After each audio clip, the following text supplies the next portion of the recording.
बहुजन संवाद में आपका स्वागत है। बहुजन संवाद में आज 6 बजे के कार्यक्रम में हम चर्चा करेंगे जो चुनाव की शुरुआत हुई है। पहले राउंड का जो चुनाव है वो 19 अप्रैल को होने वाला है और आखिरी चुनाव 1 जून को होगा। इस बीच में चुनाव के अंदर अभी तक मोदी जी 20 सभाएं ले चुके हैं और पूरे देश के अंदर इंडिया गठबंधन की ओर से सैकड़ों सभाएं अलग-अलग स्थानों के ऊपर हो रही हैं। चुनाव का जो जिसे कहा जाता है टेम्परेचर बढ़ता चला जा रहा है। मध्य प्रदेश से हम आते हैं, मध्य प्रदेश के अंदर भी सिवनी में, बालाघाट में, शहडोल के अंदर जो है वहां पर होकर के राहुल गांधी अभी गए हैं। दक्षिण भारत के अंदर विशेष जोर जो है वो लगा रही है भारतीय जनता पार्टी अपना। आज हम चर्चा करेंगे कि किस तरीके से राजनीतिक दलों के द्वारा जो चरित्र हनन एक दूसरे का किया जा रहा है और चुनाव आयोग जो है पूरी तरीके से मौन है। कांग्रेस पार्टी अपना घोषणा पत्र निकालती है और उस घोषणा पत्र के ऊपर चर्चा करने की बजाय सीधे-सीधे उसे मुस्लिम लीग के घोषणा पत्र के साथ में जोड़ दिया जाता है। तमाम किस्म की आपको मालूम है हेट ये बेटा स्पीच को लेकर के ये तमाम गमछा सारे मारा गमछा निर्देश जो गमछा। है वो दिए गए थे। थोड़ा-सा म्यूट कर लें सभी साथी। दिए गए थे और लेकिन हेट स्पीच चलती रही, धार्मिक उन्माद को लेकर के लगातार टीका-टिप्पणियाँ होती रहीं। अब जबकि रामनवमी आ रही है तब भी जो है ये प्रलाप बहुत जोरों के ऊपर, चरम के ऊपर दिखलाई पड़ना वाला है क्योंकि 22 तारीख का जो इम्पैक्ट होना चाहिए था, जो असर होना चाहिए था, उम्मीद थी कि रामलला के माध्यम से भारतीय जनता पार्टी वैतरणी पार करने का काम कर लेगी। लेकिन बहुत ही जल्दी उनको निराश होना पड़ा और इसलिए पोलराइज़ेशन को लेकर के वो लगातार सक्रिय हैं, ज्ञानवापी से लेकर के और तमाम एक-एक राज्य के ऊपर भारतीय जनता पार्टी कार्य कर रही है। लेकिन मैं अभी देख रहा था सतपाल मलिक का मैं वीडियो भी देख रहा था, नीलू व्यास के साथ उनका जो इंटरव्यू था और उसके अंदर वो एक तरफ से बता रहे थे कि किस तरीके से एक भी राज्य ऐसा नहीं है जहाँ पर उसको मेजॉरिटी मिलने वाली हो। पिछले चुनाव के अंदर 10 राज्य ऐसे थे जहाँ पर भारतीय जनता पार्टी को मेजॉरिटी मिली थी। आज हम चर्चा करेंगे कि चुनाव आचार संहिता का क्या मतलब है? चुनाव आयोग क्यों डिफंक्ट दिखलाई पड़ता है? क्यों कार्रवाई नहीं करता है? विपक्ष और इंडिया गठबंधन कांग्रेस पार्टी की ओर से तमाम सारी शिकायतें की जाती हैं, लेकिन उसके ऊपर कोई भी कार्रवाई करने का काम नहीं करता। मैं हमारे साथ में जो पैनलिस्ट हैं, उनके से मैं आपका परिचय कराता हूँ। हमारे साथ में सलीम खान साहब हैं, एडिटर भी हैं, पत्रकार भी हैं, सामाजिक कार्यकर्ता भी हैं। वो हमारे साथ में हैं, उनका बहुत-बहुत स्वागत है। मुंबई से वो हमारे साथ में जुड़े हैं। जयशंकर पांडे जी महासचिव हैं समाजवादी पार्टी के, अयोध्या वहीं पर ही रहते हैं और विधायक भी रहे हैं और एक विश्लेषक के तौर पर ख्याति प्राप्त हैं, उनका भी बहुत-बहुत स्वागत है। हिम्मत सेठ जी समाजवादियों के सेठ माने जाते हैं, 35 साल से एक अखबार निकाल रहे हैं, समता संदेश। बिना किसी जो है मतलब विघ्न के उन्होंने 35 साल तक किसी अखबार को निकाला है। स्वयं ट्रेड यूनियन करते थे और उन्हें निकाल दिया गया कारखाने से, तो अभी जो है वो लगातार समता संवाद भी लगातार वो करते हैं, उदयपुर से वो आते हैं। हमारे जो सीनियर एडवोकेट अरविंद श्रीवास्तव जी हमारे साथ में जुड़े हैं, सीपीआई से आते हैं और एक वरिष्ठ अधिवक्ता के तौर पर, एक्टिविस्ट के तौर पर अभी प्रशांत भूषण जी के कार्यक्रम में बहुत विस्तार के तौर पर उन्होंने भ्रष्टाचार के ऊपर अपनी बात को रखा था और असल जो होस्ट हैं वो डॉक्टर आनंद प्रकाश तिवारी जी हैं। आप सबका बहुत-बहुत स्वागत है। मैं शुरुआत करना चाहता हूँ सलीम खान साहब से। सलीम खान साहब आप बताएँ कि किस तरीके से आप देखते हैं कि चुनाव आयोग अपनी आचार संहिता को लागू कराने के लिए क्यों डिफंक्ट हो गया है? और जिस तरीके से चुनाव में जिस घटिया स्तर के ऊपर आरोप-प्रत्यारोप चल रहे हैं उसे आप कहाँ तक जाता हुआ देखते हैं? शुक्रिया डॉक्टर साहब। असल में चुनाव आयोग का मसला ये है कि चुनाव आयोग का जो गठन हुआ, और उसके अंदर से जिस तरह से सुप्रीम कोर्ट के ऑर्डर के बावजूद सरकार ने कानून बना के चीफ जस्टिस को निकाला उसमें से। तो इससे एक संदेश दिया गया, एक सिग्नल दिया गया कि अब ये चुनाव आयोग आज़ाद नहीं रहेगा। उसमें प्रधानमंत्री होंगे, उनका एक मंत्री होगा और विपक्ष का लीडर होगा, लेकिन जो लोग एक तरफ हो गए इसलिए वो चुनाव आयोग की जो अपनी स्वायत्तता थी या जो उसकी आज़ादी थी, उसका गला जो है वो सरकार ने संसद के अंदर घोट दिया डंके की चोट पर, मतलब ऑर्डर आने के बाद। तो इसलिए अगर कोई ऐसा चुनाव आयोग बनता है कि जिसमें 1 दिन पहले एक शख्स से जो है वो लिया जाता है, इस्तीफ़ा लिया जाता है और दूसरे दिन उसको चुनाव आयोग में लिया जाता है, हालाँकि वो आईएएस ऑफ़िसर है, उसको जो है अपना चार्ज देने में कुछ टाइम चाहिए।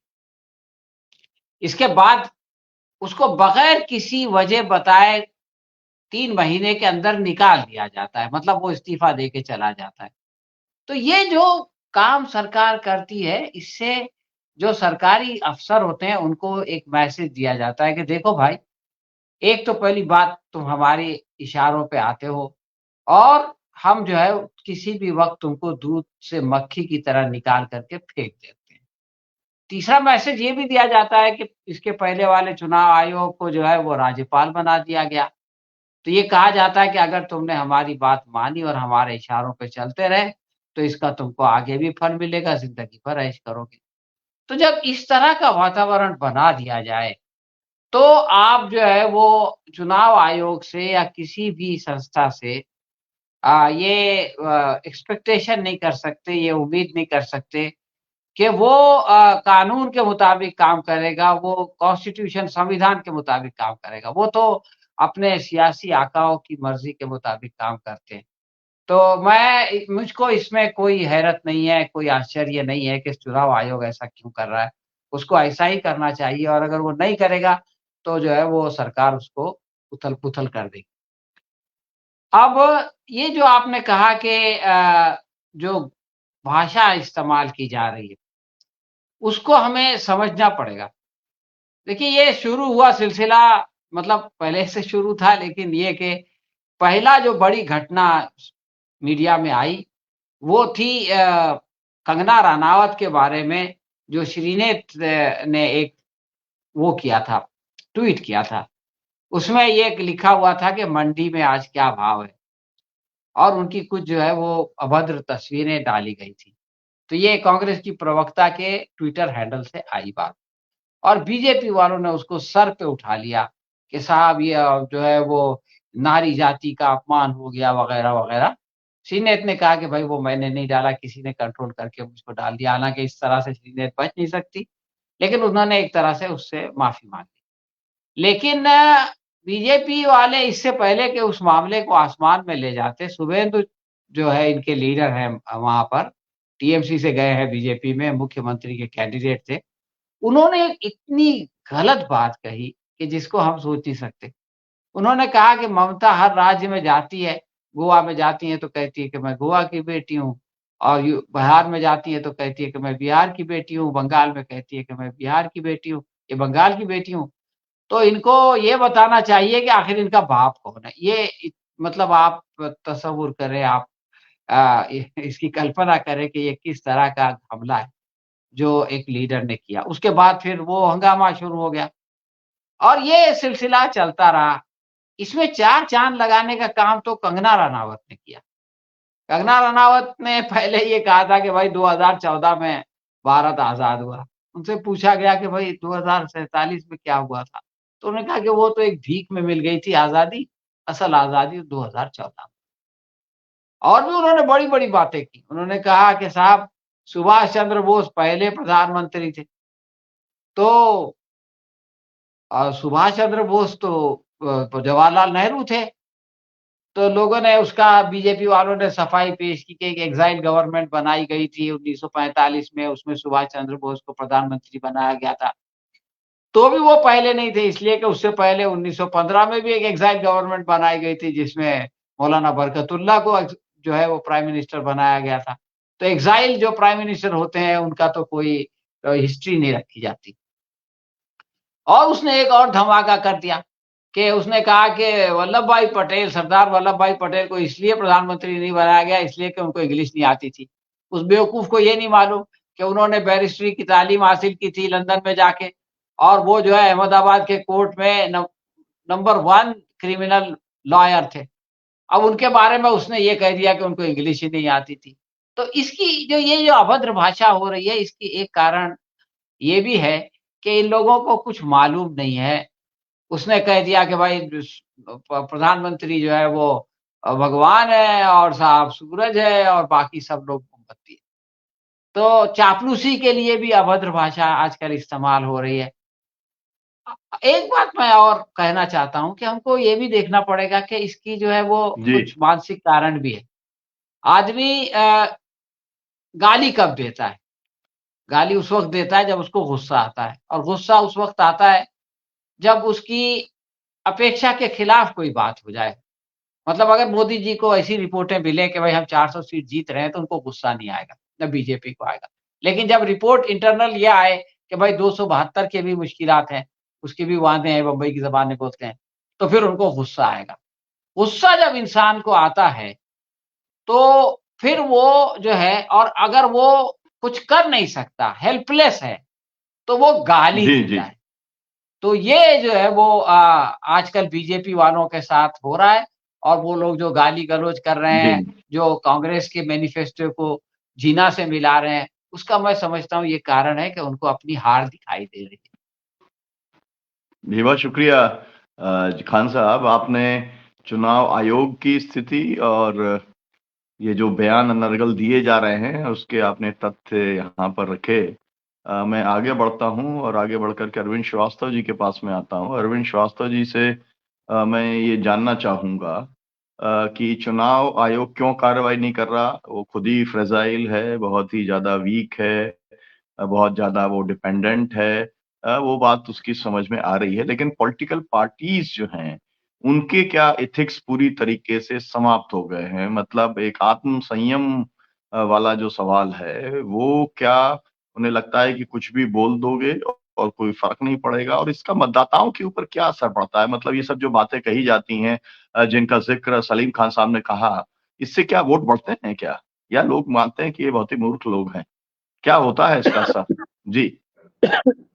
देखिए, ऐसा है कि चुनाव आयोग के बारे में तो मेरे ख्याल से किसी के मन में ये गुंजाइश या संदेह नहीं होना चाहिए कि चुनाव आयोग पूरी तरह से अपना सम्मान, अपना अधिकार, अपना जिम्मेदारी का भाव खो चुका है, और वो एक शासन का एक अंग है, सत्तारूढ़ पार्टी का एक हिस्सा है। वो कार्रवाई नहीं करते ऐसा नहीं है, लेकिन वो बहुत सेलेक्टिवली कार्रवाई करते हैं। सिर्फ अपोजिशन के ऊपर कार्रवाई करते हैं, रूलिंग पार्टी के ऊपर या प्रधानमंत्री के ऊपर या अमित शाह के ऊपर कार्रवाई नहीं करते। दिखावे के लिए उन्होंने सुप्रिया श्रीनेत के साथ दिलीप घोष को भी, जिन्होंने ये बात कही थी, उनको भी नोटिस दिया कि तुम्हारे कितने बाप हैं। लेकिन फैक्चुअल एस्पेक्ट ये है कि इतने वल्गर और इतने गंभीर आरोप लगाए, मतलब इतने अश्लील आरोप चुनाव में लगाए गए और लगाए जा रहे हैं, लेकिन कोई कार्रवाई नहीं हो रही। लेकिन मैं ये कहना चाहता हूं कि सवाल सिर्फ चुनाव का नहीं है। एक्चुअली भारतीय राजनीति में कभी कभार तो टिप्पणी हमेशा लोग एक दूसरे के खिलाफ करते रहे हैं, कभी हो भी जाती है, जाने अनजाने भी हो जाती है। लेकिन नरेंद्र मोदी के सत्ता में आने के बाद या भाजपा का जो परिवर्तन हुआ है उसके स्वरूप में, जिसमें बाकायदा एक आईटी सेल बनाया गया है, जिसमें एक र्यूमर स्प्रेडिंग के लिए एक अमित मालवीय के नेतृत्व में एक पूरा एक संस्थागत उसको रूप दिया गया है, वो जब से वो प्रभाव में आया है या एक्टिव हुआ है पिछले 10 सालों से, तब से अश्लील बातें करना, अश्लील आरोप लगाना, मर्यादाहीन बातें करना, ये एक नॉर्म बन गया है। और ये नॉर्म बन गया है प्रधानमंत्री के लेवल से। बल्कि मैं ये कहना चाहूंगा कि अमित शाह बल्कि इतनी अभद्र भाषा का प्रयोग नहीं करता जितना कि नरेंद्र मोदी करते हैं, और शुरू से, मतलब उसको दोहराने की जरूरत नहीं है। 100 करोड़ की गर्लफ्रेंड और सूपनखा की हंसी और तमाम। और आपको याद होगा तो कई ऐसे मौके आए, वो एक हरियाणा की जो लड़की थी, क्या नाम था उसका, उसने कहा कि मैं एबीवीपी से नहीं डरती।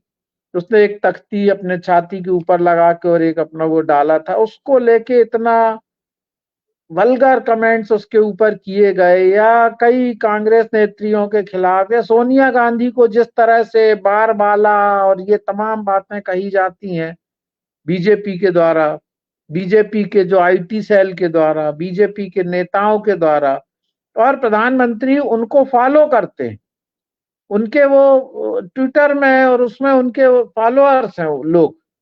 तो ये एक इसको अश्लील और अभद्र और मर्यादाहीन बातचीत के स्तर को मैं समझता हूं कि एक संस्थागत जिसको कहते हैं एक रूप दे दिया गया है, और इसलिए चुनाव के समय पे नेचुरली ये भाव बहुत तेज हो जाता है।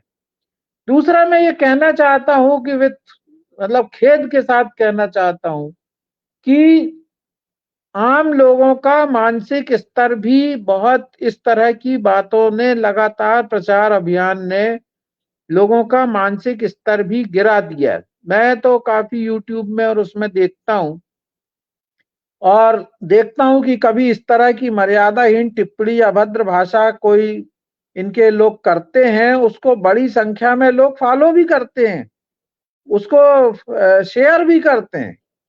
तो ऐसा लगता है कि एक वर्ग ऐसा है जिसके ऊपर जो इसका आनंद लेता है, या इसका कुछ ना कुछ उसका असर पड़ता है, या उसको लगता है कि लोग इसको पढ़ के या इनको देख के उनके ऊपर कुछ असर पड़ेगा। लेकिन महत्वपूर्ण बात यह है कि ये इसलिए किया जा रहा है लगातार नरेंद्र मोदी के द्वारा और उनकी पार्टी के द्वारा और उनके नेताओं के द्वारा, ताकि तमाम जो रियल इश्यूज हैं, जो कोर इश्यूज हैं, जिनके ऊपर वास्तव में भारतीय राजनीति में या राजनीतिक दलों के बीच में चर्चा होना चाहिए, चाहे वो रोजगार का सवाल हो, या विदेश नीति का सवाल हो, या चाइना के कब्जा करने का सवाल हो, या इलेक्टोरल, बट तमाम जो इश्यूज हैं, जो रियल इश्यूज हैं, जनता से जुड़े हुए, किसानों से, उनको किस प्रकार से इस तरह के हल्के बातचीत से, मर्यादाहीन बातचीत से लगातार उनको किनारे करके, मार्जिनलाइज करके रखा जाए, और इसी को मुख्य रूप से चर्चा का विषय बनाया जाए। डेलिबरेटली नरेंद्र मोदी ने कह दिया कि मुस्लिम लीग, क्योंकि उनको मालूम है कि उन्होंने एक वर्ग तैयार कर लिया है, सांप्रदायिक पोलराइजेशन इस तरह कर लिया है कि वो इस बात को छेड़ेंगे, और गोदी मीडिया से लेके और इनके जो आईटी सेल और इनके फॉलोअर्स हैं वो इस पे शुरू हो जाएंगे। तो ये एक डेलिबरेट वो है, क्योंकि कोई इश्यूज नहीं है, इश्यूज पे चर्चा नहीं करना चाहते, इश्यूज पे उनके पास जवाब नहीं है, इसलिए पूरा चुनाव इसी तरह ध्रुवीकरण करके, अश्लील और अपमानजनक बातें करके, और उसको सेंटर पे लाके लगातार उसको चलाए रखो, ये इनका एक गेम प्लान है। और इसमें इनको कुछ ना कुछ सफलता मिल जाती, क्योंकि सही मुद्दों पे बहस शुरू हो, इलेक्टोरल बॉन्ड के ऊपर बात हो, किसानों की आत्महत्या पे बात हो, उसके पहले कोई ना कोई ऐसी बात वो छेड़ देंगे। कंगना रनौत के लिए आए, तब कंगना रनौत ने उसके मातोंडकर के खिलाफ कुछ बोल दिया, सुप्रिया श्रीनेत का एक कमेंट आया, फिर उन्होंने सफाई दी। लेकिन इतना एक इशू था जो उसने माफी मांग ली कि भाई मेरे ट्विटर हैंडल को कई लोग उपयोग करते, किसी ने गलती से किया या जो भी किया, मैं माफी मांगती हूँ, इशू खत्म हो जाना चाहिए। लेकिन कई दिनों तक लगातार उसी बात को बनाया गया। तो ये एक सिस्टमैटिक प्लान है। मैं समझता हूं कि जनता का माइंडसेट इस तरह से बदला जा रहा है कि रियल इश्यूज को छोड़ के और इन्हीं तरह की बातों से ही चुनाव को पूरी तरह से निपटा दिया जाए, और जो उनके वोटर हैं वो उनका दिमाग जगने ना पाए। रियल डिस्कशन होगा, रियल बातचीत होगी आर्थिक सवालों पे, दूसरे सामाजिक सवालों पे, तो हो सकता है कि उनके वोटर छिटक जाएं बहुत से। तो इसलिए उनको सुप्त अवस्था में कैसे रखा, नशे में कैसे रखा जाए, इसलिए इस तरह की बातें होती हैं। और चुनाव आयोग से तो मैं समझता हूं कि कोई उम्मीद ही करना बेकार है, लेकिन मैं ये जरूर कहूंगा कि विपक्ष को जरूर संयम रखना चाहिए। सुप्रिया श्रीनेत ने जैसे भी किया, गलती से किया या जैसे भी किया, मगर विपक्ष को जरूर संयम रखना चाहिए अपनी भाषा और बोलचाल में, क्योंकि एक छोटी सी बात को भी नरेंद्र मोदी जो है लेके वो ले उड़ते हैं। जैसे वो नारी शक्ति की बात कही, उन्होंने कोई गलत नहीं बोला नरेंद्र राहुल ने, मगर उसको लेके उड़ गए वो। अब उनसे कोई सवाल पूछे कि भाई बिल्किस बानो और वो भी तो नारी थी, उनके बारे में आपका क्या है, लेकिन वो हिट एंड रन की पॉलिटिक्स करते हैं नरेंद्र मोदी, जवाब तो देना नहीं।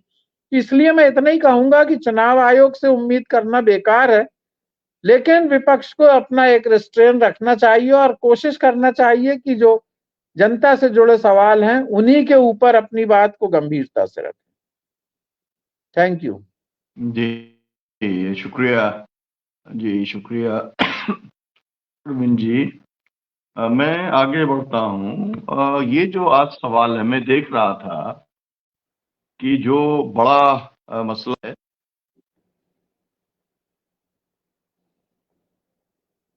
हेलो, इस देश के अंदर 60% आबादी जो है वो युवा की है। उसमें से 83% युवा जो है वो बेरोजगार है, 83%। मैं देख रहा था कि हिंदुस्तान के अंदर जो बचत जो है, जो मूल होता था जिसके कारण हम कई फाइनेंशियल क्राइसिस से उभरे, वो बचत केवल 5% पे पहुंच गई है, और जो कंजम्पशन लेवल है वो 164% तक ऊपर चला गया है। मतलब लोग कर्जा लेकर के और कम बचत करके इस समय जीवन जीने का काम कर रहे हैं। ये जो सब सवाल हैं, ये सवाल क्यों नहीं बनते हैं चर्चा का बिंदु, ये मैं जानना चाहता हूं। मैं हिम्मत सेठ जी से ये कहूंगा, आप तमाम बार आर्थिक सवालों के ऊपर चर्चा करते रहते हैं अपने समता संवाद के अंदर, तो आप इसके ऊपर क्या कहना चाहेंगे और ग्राउंड पे आपको क्या दिखलाई पड़ रहा है? ये सब जो बातें कही जा रही हैं, जिस तरीके के अभी उदाहरण सामने आए, इसका लाभ कितना होता है भारतीय जनता पार्टी को या किसी भी पार्टी को जब ऐसे उलझुल बातें करती है? तब हिम्मत सेठ जी।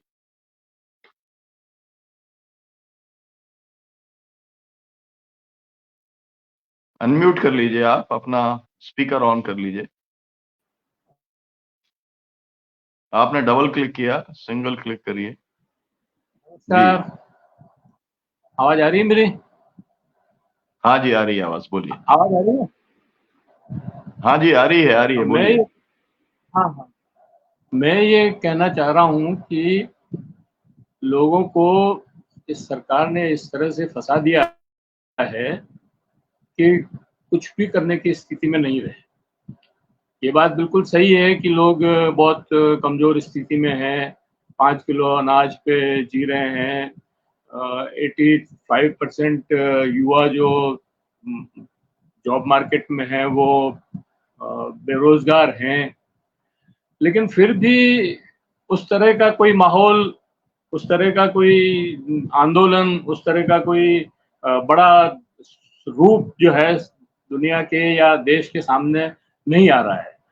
और उसका एक सबसे बड़ा कारण तो ये है कि सारे मीडिया पे इन लोगों ने इस तरह से शिकंजा कसा हुआ है। आप देखिए, कोई भी बड़ी से बड़ी बात हो, कोई भी मीडिया दिखाता ही नहीं है। अब ये YouTube वगैरह पे थोड़ा बहुत आता है, लेकिन YouTube कितने लोग देखते हैं और कितना प्रचार होता है उनका।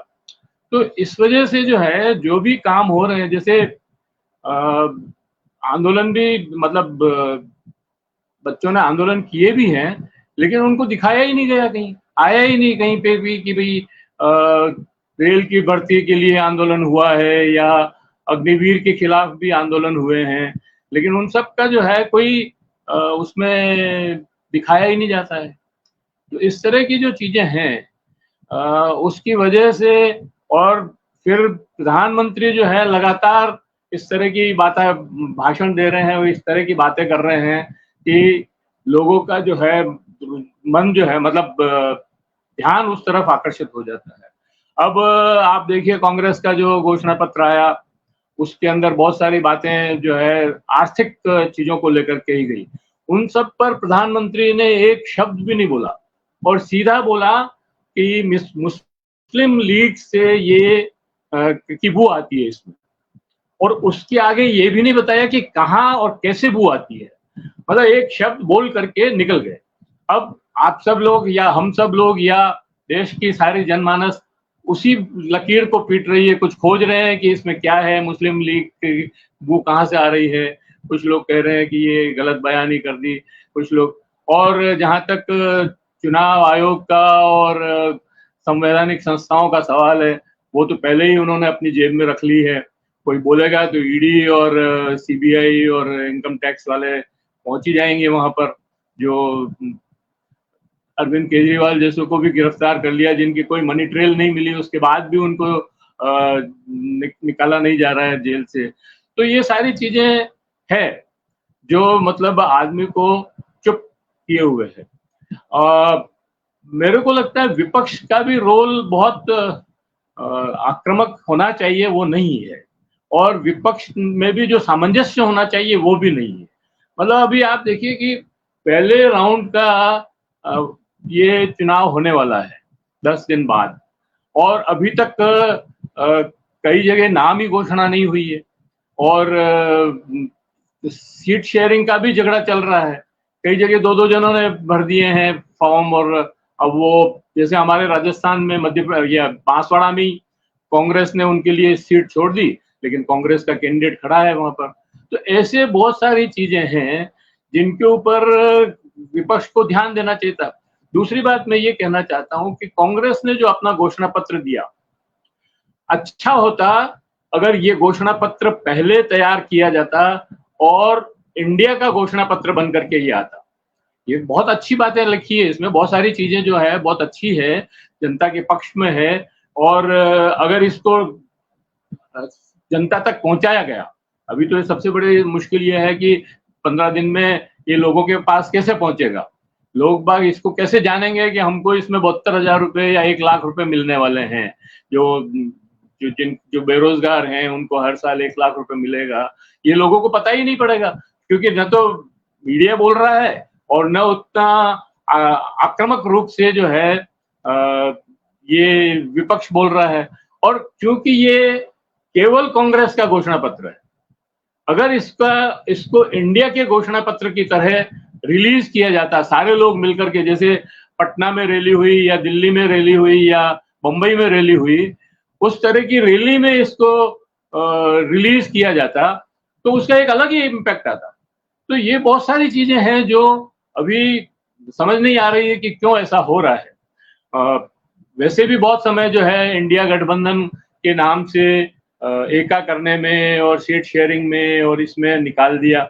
अब चुनाव का प्रचार कब होगा ये अभी तक समझ में नहीं आ रहा है। अब 10 दिन तो 15 दिन कुल बचे हैं। मेरा हिम्मत जी, हम लोगों का जो विषय है वो जो जिस तरीके के आरोप प्रत्यारोप लग रहे हैं और लोग अपनी हदें पार करके चरित्र हनन कर रहे हैं, मुझे लगता है कि उसके ऊपर बात करें। हम लोग इंडिया गठबंधन की एकजुटता के ऊपर भी कभी जरूर बात करेंगे, करते रहते हैं, है ना। लेकिन अभी का आज का जो विषय है वही है। मैं फिर से आपके पास में जी अरविंद जी ने जो बातें कही वो बिल्कुल सही आता हूँ। जी मैं आपके पास फिर से आता हूँ। मैं अब जयशंकर पांडे जी के पास पहुंचूंगा। मेरे पास में एक क्लिप है, वो बता रही है कि खाद्य तेल दुगना हो गया है महंगा, 1.5 गुना स्टेशनरी महंगी हो गई है, टीवी 60% महंगा हो गया है, दवा और फोन रिचार्ज 50% महंगा हो गया है, दालें 20% महंगी हो गई हैं, सब्जियां 233% तक बढ़ गया है, और दर्द की दवा जो है 67% तक बढ़ गई है। मकान के किराए, टैक्सी के किराए 37% तक बढ़ गए हैं। ये पूरा सर्वे है। इलेक्ट्रॉनिक आइटम्स जो है, फ्रिज वगैरह जो है 25% तक महंगे हो गए हैं। अब ये सब जब ये इश्यूज हैं तो इन इश्यूज के ऊपर कोई बातचीत नहीं है। तो जयशंकर पांडे जी, मामला क्योंकि आप भी अयोध्या से आते हैं, पूरा ध्रुवीकरण की ही पॉलिटिक्स से करते हैं और वो चलती भी है, और 2 से अब 400 तक पहुंचने का दावा कर रहे हैं। तो इसके बारे में आप क्या कहेंगे डॉक्टर साहब? जयशंकर पांडे जी, आपको बहुत बहुत धन्यवाद। आपने बहुत सही सवाल उठाया है। इस समय भारतीय जनता पार्टी और खासकर मोदी जी ने लोकतांत्रिक संस्थाओं का हनन कर दिया। और इतनी बुरी तरीके से हनन कर दिया है कि लोकतांत्रिक व्यवस्था अब ये प्रतीत होने लगा कि रहेगा कि नहीं रहेगा। और हमारा मानस इस तरीके से बनाया जा रहा है इस देश का कि वो मुद्दों की बात नहीं करता या मुद्दों पर नहीं सोचता। आप स्वयं सोचिए कि प्रधानमंत्री जी जब 2014 के चुनाव में आए थे तो उन्होंने कहा था कि हम 2 करोड़ लोगों को प्रतिवर्ष नौकरी देंगे, हम हर हाथ को काम, हर खेत को पानी देंगे, विदेश का काला धन वापस ले आएंगे, बेरोजगारी भत्ता देंगे, किसानों की आय 2 गुनी कर देंगे। वो किसी धार्मिक मुद्दे पर सरकार में नहीं आए थे, किसी धार्मिक मुद्दे की चर्चा नहीं किए थे। आज महंगाई आसमान पर है। जिन आंकड़ों को आपने बता रहे हैं, महंगाई उन आंकड़ों के ज्यादा ऊपर चल रही है। आम जनता परेशान है, महंगाई से त्रस्त है। लेकिन समस्या इस बात की है कि सुनने वाला कौन है। आज हमारे राजनीतिक दल, हमारी वो जो आंदोलन करने वाले युवा साथी हैं, सब भारतीय जनता पार्टी ने चालाकी के साथ काम किया है। इसीलिए उसने छात्र संघों पर रोक लगाई थी। पूरे देश के अंदर, सुनीलम जी आप तो समाजवादी योजना सभा के प्रोडक्ट हैं। आज समाजवादी योजना सभा जैसी कौन संस्थाएं बची हैं?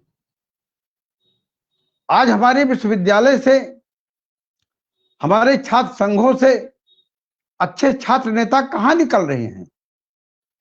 जब आपकी नर्सरी ही समाप्त कर दी गई है तो आपके विचारों को कौन फैलाएगा? आज अयोध्या में नजूल की जमीन के नाम पर गरीबों को उजाड़ा जा रहा है।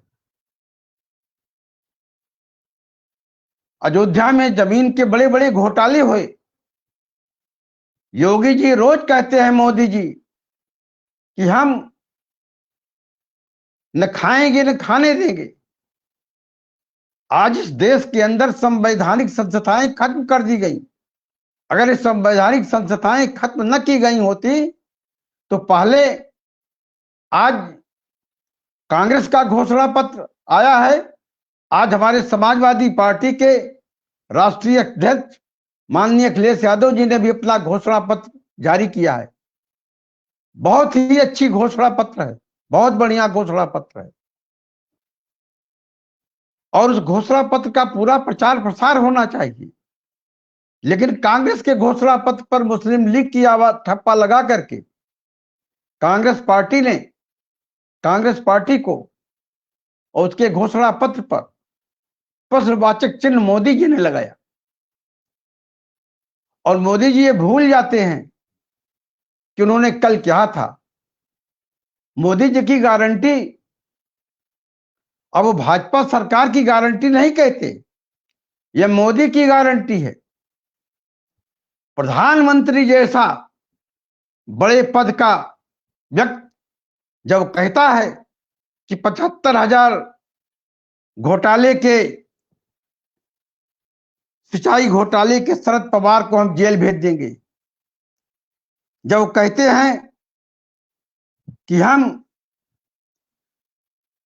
पूर्व सैनिकों के आवास घोटाले में अशोक चौहान को जेल भेज देंगे, जब गृह मंत्री सार्वजनिक स्थलों पर बयान देते हैं कि हेमंत बिस्व शर्मा दुनिया का सबसे भ्रष्ट आदमी है, उसे मुख्यमंत्री बना देते हैं।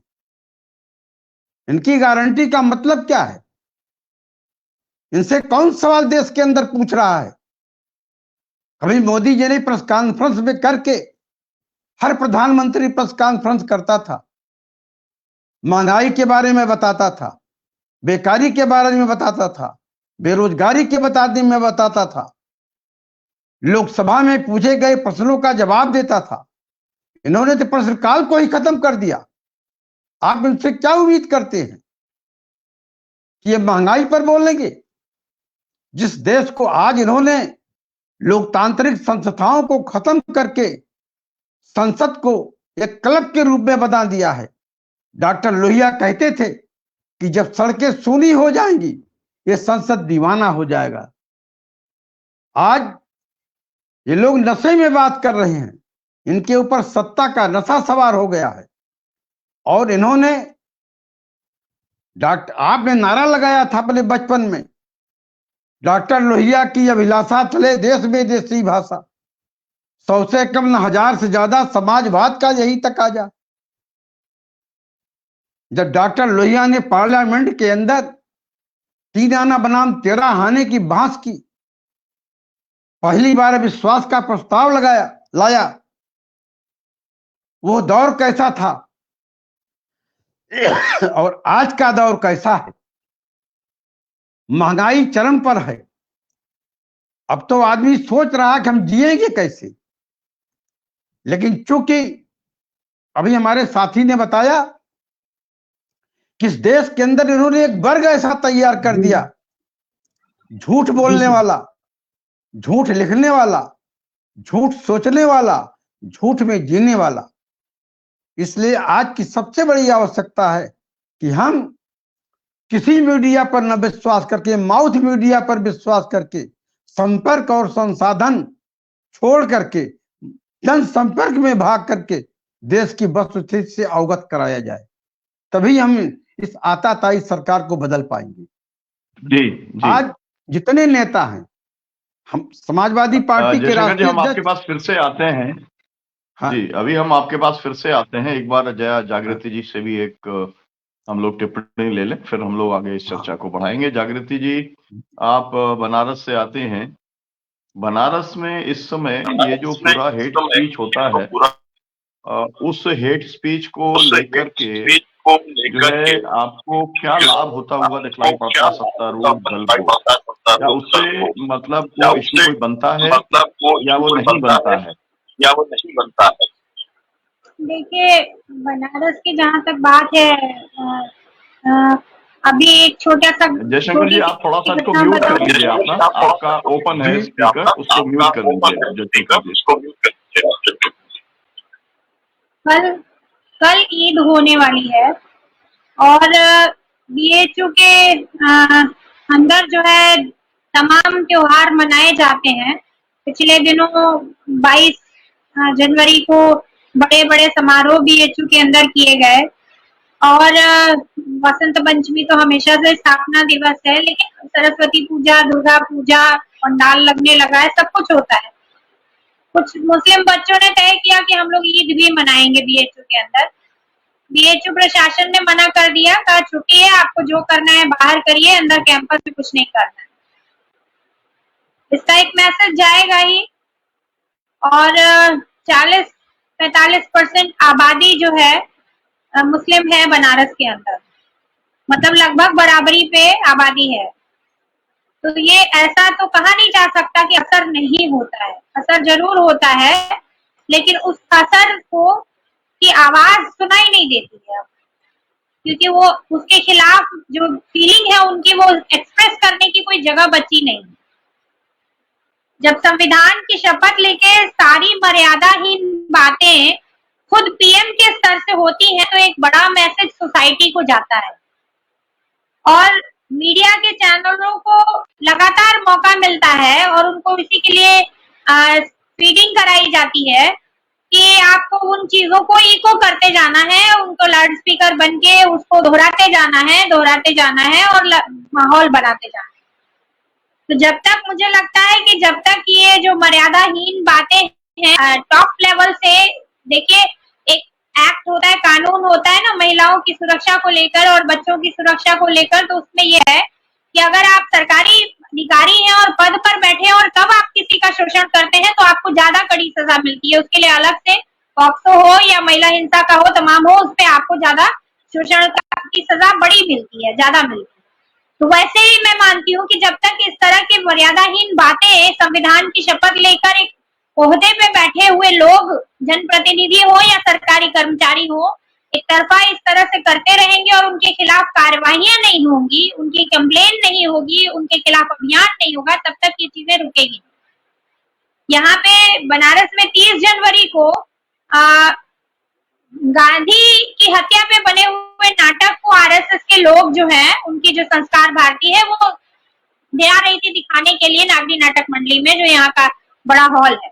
और हम लोगों ने तख्ती लेकर के वहां हम खड़े हो गए कि हम नहीं करने देंगे आपको ये नाटक, और अगर आप करेंगे, ये सरकारी संस्था है और जगह है, इसका इस्तेमाल इस तरह से नहीं होना चाहिए, और ये विरोध दर्ज कराया और नहीं हो पाया नाटक।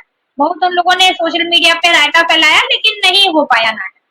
तो सवाल ये है कि हम कितना मुखर विरोध कर पाते हैं। क्या पीएम इस तरह की जो भाषा बोलते हैं उसको लेके कोई अभियान चला है?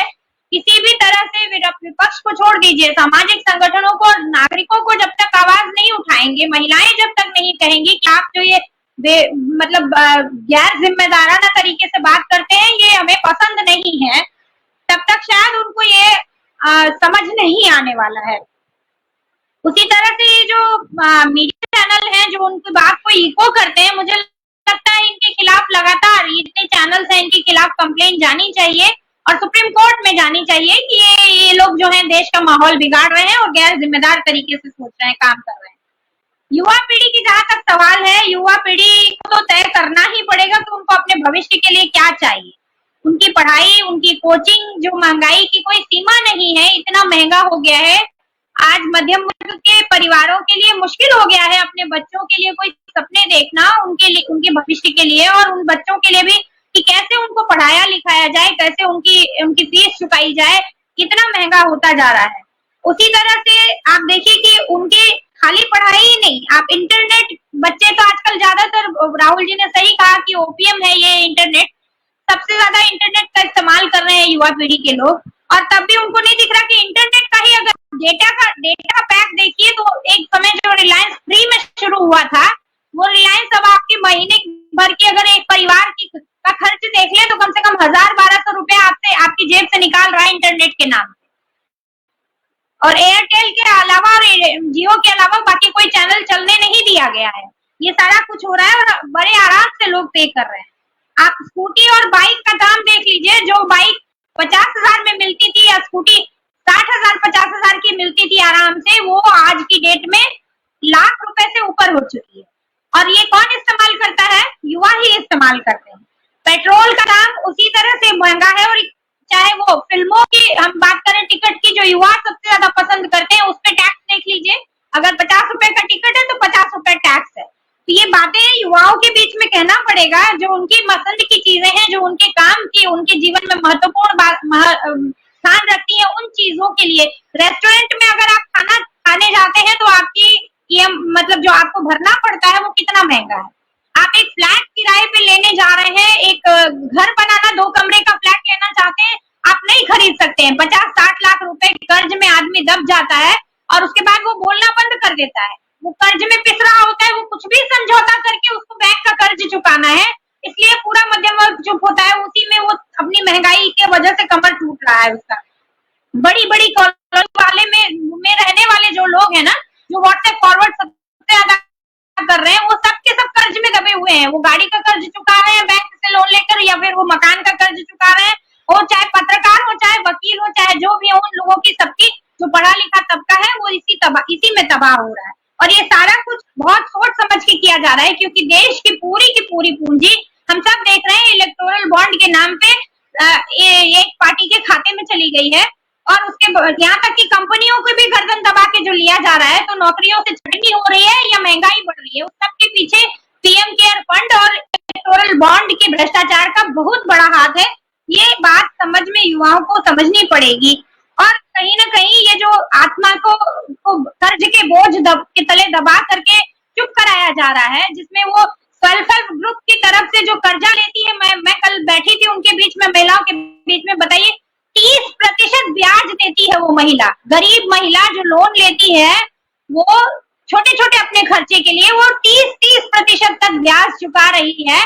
और ये सरकार करा रही है अपने अंदर में, लोगों को इस तरह से लूट रही है। आर्थिक मामलों को लेकर हमारे यहाँ जिस तरह से अवेयरनेस होनी चाहिए, जिस तरह से सोच बननी चाहिए, बहुत अच्छा है। कांग्रेस का घोषणा पत्र लोगों तक जाना चाहिए और इंडिया गठबंधन को उसको ऑन कर लेना चाहिए। कोई जरूरी नहीं है कि वो लोग डिक्लेयर करते या बात करते, हमको भी ये अच्छा लगा तो हमें ऑन करने में क्या दिक्कत है, उसको सबको लेना चाहिए। लेकिन जहां तक सवाल लोगों की सोच बदलने का है, तो ये माहौल तभी बदलेगा जब रियलाइजेशन इस बात का बड़ी संख्या में खासकर युवा पीढ़ी में होगा कि उनकी अपनी जिंदगी कितनी कष्टकारी होती जा रही है, उनकी पढ़ाई लिखाई, उनका फ्यूचर और उनके लिए एक अदद घर का सपना हो। सब मामले में मैं बनारस की बात करूं तो बनारस में जमीनों के दाम एक तरफ बुरी तरह अधिग्रहण चल रहा है, प्रोजेक्ट्स के नाम पे 400 गांवों की जमीनें जो है छीन आ रही है, और दूसरी तरफ जो गांव मतलब घर बनाने के लिए आम आदमी को जमीन लेनी हो तो जमीन का दाम यहाँ बंबई की तरह, दिल्ली से भी महंगा हो गया है। पर इसी मेहरबानी पे कि साहब यहाँ से वोट चुनाव लड़ते हैं, तो अब पता चला कि सारे बिल्डर माफिया से लेके सब लोग उसी तरह लगे हैं। कुछ दिन पहले मैं ईंटों के जो कारोबार करते हैं, ईंट भट्ठा वाले, उनसे मिली, बातचीत हो रही थी, मीटिंग, बोर हो रहे थे, कह रहे थे सरकार पॉलिसी ऐसी है कि अब हम लोगों को जो 3 करोड़ लोगों को रोजगार देते हैं ईंट भट्टे, और 22,000 ईंट भट्टे हैं, हमको लगता नहीं कि हम ज्यादा दिन चला पाएंगे, क्योंकि सरकार इसमें भी बड़ी बिल्डरों को और तमाम बड़े पूंजीपतियों को, कारपोरेट घरानों को डालने वाली है। हमसे ईंट नहीं खरीद रही है, वो अलग तरीके से मकान और जो कुछ भी बन रहा है उसमें हम लोगों से वो नहीं दिया जा रहा है काम, और हम पर लगातार इतना दबाव है, इतना ज्यादा महंगाई बढ़ रही है चीजों की, कोयले की, सब चीजों की, कि हमारी ईंटों के दाम अब 8,000, 9,000, 10,000, 12,000 मैक्सिमम तक गए थे। अभी इस समय 16,500, 17,000 रुपए ईंटे का दाम है। कैसे कोई आम आदमी घर बनाएगा? कैसे आप किसी तरह का कोई, जब रोजी रोटी, मकान, बुनियादी जो सवाल हैं वो ही नहीं पूरे हो रहे हैं, तो आप किस विकास की बात कर रहे हैं? कौन सा विकास है? किसके घर आ रहा है? ये मात्र 1% लोगों के ही घर आ रहा है, या 1 करोड़ लोग जो सरकारी नौकरियों में फिलहाल हैं, उनका भी पता नहीं कब तक रह पाएंगे। तो वो लोगों के लिए केवल देश रह गया है, मुझे ऐसे ही लगता है। और इसलिए, और जहां तक मर्यादा का सवाल है, तो इनसे मर्यादा की उम्मीद नहीं की जा सकती। इनके खिलाफ कहा जा सकता है कि इनको मर्यादा नहीं है, तो इनको नीचे उतर जाना चाहिए, इनको हटा दिया जाना चाहिए, और इनको आईना दिखाने के लिए पूरी सेना खड़ी होनी चाहिए, युवाओं की, महिलाओं की, कि आप इस तरह से बदतमीजी से बात जो करते हैं ये बिल्कुल गलत है और हमें पसंद नहीं। धन्यवाद जी, बहुत शुक्रिया। आपने जमीनी मुद्दे यहाँ पर आपने रखे। जरूरी है दर्शकों के पास में वो मुद्दे पहुंचे जिनके ऊपर चर्चा की जरूरत है, बहस की जरूरत है, लोगों के बीच में कुछ ओपिनियन बने, इसकी जरूरत है। हमारे बीच में डॉक्टर आनंद प्रकाश तिवारी जी हैं। आपने सभी वक्ताओं को आपने सुना है। तिवारी जी, आप इसके बारे में आप क्या कहना चाहेंगे कि आपको क्या ये उम्मीद लगती है कि 1 जून तक जब ये चुनाव प्रचार का अंत होगा, मतलब कि 1 जून को जब चुनाव खत्म हो जाएगा, तब तक ये सिलसिला ऐसे ही चलता रहेगा, या कहीं पर इस पे रोक लगेगी, या और ज्यादा नीचे लोग गिरेंगे? क्योंकि मैं एक देख रहा हूँ, है ना, कि जो कंगना रनौत है जैसे, तो उनको लेकर के बहुत सारे वीडियोस जो है वो लोग डालने का काम कर रहे हैं ना, उसके अंदर पूरा आनंद ले रहे हैं कि अलग अलग कॉप सीन वो वीडियोस हैं, फिल्म के वीडियोस हैं, उनका इस्तेमाल करके आप नीचा दिखाने की कोशिश कर रहे हैं या आनंद लेने की कोशिश कर रहे हैं। ये भी एक इसका हिस्सा है कि आप चरित्र हनन को लेकर के इस स्तर के ऊपर आप उतरे। बाकी पार्टियां जो कर रही हैं, भारतीय जनता पार्टी जो कर रही है, वो तो सबके सामने ही है कि जिस तरीके की टिप्पणियां लगातार अमित शाह और नरेंद्र मोदी करते रहते हैं, वो सर्वविदित हैं। तो आप क्या कहेंगे इसके ऊपर, तिवारी जी? जी सर, देखिए, अनर्गल प्रलाप तो इनका पूरे 10 साल से चल रहा है, बेसलेस अनर्गल प्रलाप, और जिसको कि सुप्रीम कोर्ट को सबको संज्ञान लेना चाहिए, लेकिन कोई उसको संज्ञान लेता नहीं है। जब आदमी सदन में खड़ा होकर के झूठ बोलता है और हमारी सदन ही उसका संज्ञान नहीं लेती है, तो बाहर, सदन के बाहर उसकी क्या बात किया जाए, कैसे बात किया जाए। हाँ, इस समय चुनाव आयोग काम करना शुरू कर दिया है, चुनाव प्रक्रिया शुरू हो गई है, तो निश्चित ही बात है कि आचार संहिता लागू हो गई इस समय देश में। लेकिन आचार संहिता का उल्लंघन करने वाले लोगों पर भी जब चुनाव आयोग कोई संज्ञान नहीं लेता है, अभी हम बताएं, अभी पिछले दिनों काशी हिंदू विश्वविद्यालय में वो घटना हुई थी पिछले चुनाव में, ये विधानसभा चुनाव में, कि भाजपा के कार्यकर्ताओं ने विधिवत गैंगरेप किया बच्ची के साथ, और उसका आज तक संज्ञान नहीं लिया गया।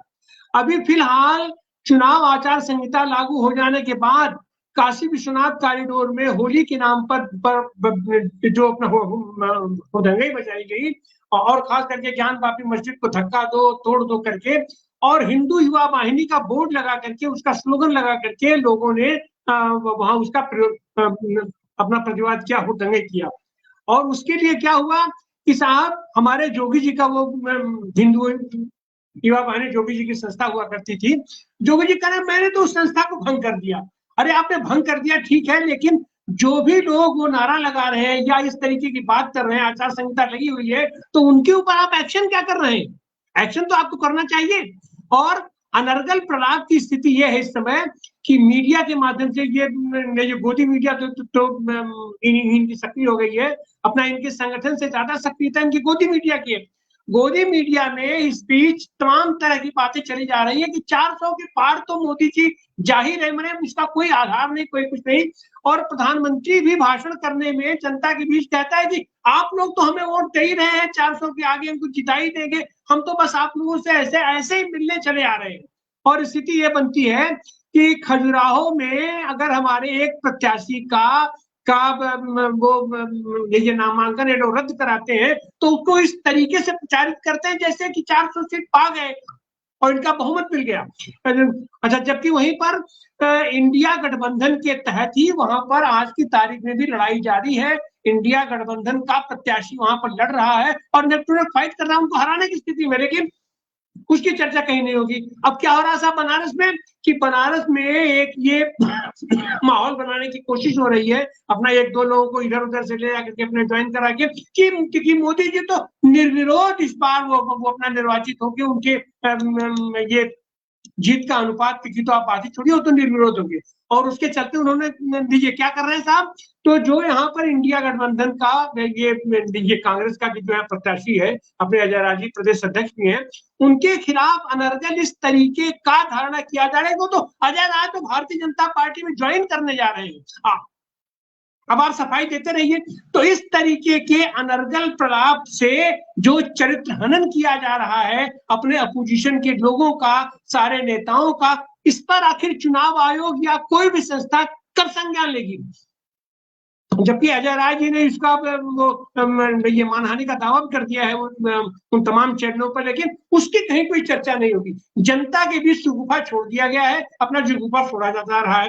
तो एक तो यह है कि चुनाव आयोग को निश्चित रूप से इन सारी चीजों पर संज्ञान लेना चाहिए। और जैसे अभी जागृति चर्चा कर रही थी कि जनता की तरफ से भी मुखर विरोध होना चाहिए, लेकिन मुखर विरोध की स्थिति यह है कि जो भी आदमी अगर विपक्ष का है और अगर वो मुखर विरोध करने के लिए आएगा तो उसको तरह तरह से अपना करके उसकी गिरफ्तारी हो जाएगी और उसको अंदर बंद कर दिया जाएगा, तरह तरह के केस उस पर मुकदमे ला दिए जाते हैं। तो यह जो चरित्र हनन की प्रक्रिया इस बीच शुरू है और निर्वाचन आयोग हो या अपनी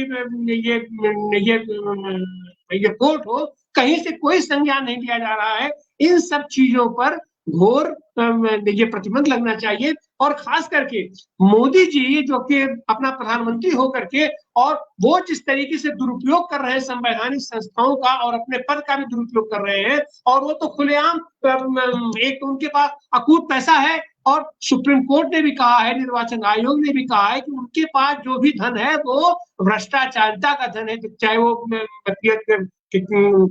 ये केयर फंड का पैसा हो या इलेक्टोरल बॉन्ड का पैसा हो। और एक तरफ तो अपने मुख्य विपक्षी दल अपना कांग्रेस के खातों को सीज कर दे रहे हैं, उनके सारे आर्थिक संसाधनों को ब्लॉक कर रहे हैं, और वहीं पर मोदी जी की सारी रैलियां, सारे दौरे प्रधानमंत्री के नाते होते हैं और ये प्रधानमंत्री के ऊपर सारा इतना खर्चा किया जा रहा है, सब जा रहा है, लेकिन उसका चुनाव आयोग कहीं से कुछ संज्ञान लेने के लिए तैयार नहीं है। और उसका कारण भी है, वो कैसे संज्ञान लेगा जबकि सुप्रीम कोर्ट और पूरा देश जानता है कि चुनाव आयोग को इन्होंने अपने शिकंजे में कस रखा है। अब तो केवल यही बाकी रह गया है कि अब अपना चुनाव आयोग दिल्ली से बैठ करके 543 ये लोगों को सर्टिफिकेट इशू कर दे। ऐसी हालत में यह जरूरी है कि ये आचार संहिता का विधिवत पालन कराया जाए, और आचार संहिता का जो लोग पालन नहीं कर रहे हैं या इस तरीके का अनर्गल प्रलाप कर रहे हैं, अपना चरित्र हनन कर रहे हैं, उसके ऊपर अब जनता की अदालत खुली हुई है, जनता उस पर निर्णय लेगी। बहुत बहुत धन्यवाद। जी, बहुत शुक्रिया आपका। मैं फिर से आता हूँ जयशंकर पांडे जी के पास में। जयशंकर जी, मैं आपसे ये जानना चाहूंगा, समाजवादी पार्टी ने अपना जो घोषणा पत्र जारी किया है, उस घोषणा पत्र को लेकर के अगर आप कुछ कहना चाहें ताकि लोगों तक कुछ जानकारी पहुंचे। और ये अब क्योंकि हमारा समय समाप्त हो रहा है, तो मैं ये भी चाहूंगा कि ये जो बात एक फैलाई जाती है, हमारे सब लोग ही ज्यादा फैलाते हैं कि कोई लिख दे तो उसको बंद कर देते हैं। अब मैं अगर तिवारी जी से पूछूं कि बनारस के अंदर कितने लोग जेल में हैं, या मैं आपसे पूछूं कि जो है अयोध्या में कितने लोग जेल में हैं, या मैं ग्वालियर में हूं कि वहां पर कितने लोग जेल में हैं, मुझे लगता है डर का वातावरण पैदा किया जाता है ना, लोगों को डराया जाता है। मतलब बड़े बड़े लोगों को जेल में पहुंचा करके चीफ मिनिस्टर पहुंचा दिए, दो है ना, उस समय तमाम सर ये सब करके जो है वो डराने की एक फियर साइकोसिस पैदा की जाती है। तो ये जो एक बात है कि एक हमारे महाराष्ट्र के साथी जो चला रहे हैं निर्भय बनो, जो असल में गांधी जी ने जो एक मूल मंत्र दिया था आजादी के आंदोलन के दौरान, जिसके चलते आजादी मिल पाई, मुझे लगता है कि उसके ऊपर चर्चा करने की जरूरत है। ये डरने भरने वाला मामला जो है, ये सब गीदड़ भड़की का मामला है। ये मैं कहना चाह रहा हूँ। आपकी क्या टिप्पणी है इसके ऊपर? मैं सर, आपने बहुत अच्छा सवाल किया। कल ही हम करीब 11 लोग समाजवादी पार्टी कार्यकर्ता, मैं जिला अध्यक्ष था, और 144 में धरना दिया था, और 14 साल बाद वो मुकदमा खत्म हुआ है। कल हम लोग दोष मुक्त हुए हैं। कल इस समय हम लोग कोर्ट में थे, और बड़ी मेहनत से 14 साल की मेहनत के बाद, सैकड़ों पेशियां पढ़ने के बाद, कल हम लोग अपने समाज सरकार बनाम जयशंकर पांडे मुकदमा चल रहा था, और कल हम लोग दोष मुक्त हुए हैं। जो आप कह रहे हैं कितने लोग जेल में हैं, लिखने पर पढ़ने पर, इसलिए कि हमको 144 लागू था, जबकि न्यायालय ने निर्णय दिया है कि उस समय जिलाधिकारी ने कोई 144 लागू नहीं किया था। लेकिन हम लोग सैकड़ों दिन कोर्ट में जाकर के खड़े रहे हैं। जो आप कह रहे हैं, हिम्मत नहीं हारा जाता। हम लोग तो डॉक्टर लोहिया, महात्मा गांधी, जयप्रकाश नारायण, मुलायम सिंह यादव, गांधी जी पर विश्वास करने वाले लोग हैं, सत्य अहिंसा पर विश्वास करने वाले लोग हैं। लेकिन सर, जो वातावरण बनाया जा रहा है, उस समाज को लड़ने के लिए अब हमें नए सिरे से विचार करके संगठित होना पड़ेगा। और जिस चरित्र हनन की बात आप कर रहे हैं, भारतीय राजनीति में पहला मौका था। आचार्य देवी कृपलानी चुनाव लड़ रहे थे दक्षिण बंबई से, और उस समय ब्लिट्ज अखबार था, वार के करंजिया साहब संपादक थे, और उन्होंने श्रीमती सुचेता कृपलानी के चरित्र पर एक प्रश्नवाचक चिन्ह लगा करके समाचार छापा था। हम लोग संभवतः 11वीं या 12वीं दर्जे में पढ़ रहे थे। हमें याद है कि उस दौर में डॉक्टर लोहिया के नेतृत्व में जवाहरलाल नेहरू से प्रतिनिधिमंडल मिला था, और वो पहला चरित्र हनन का मौका था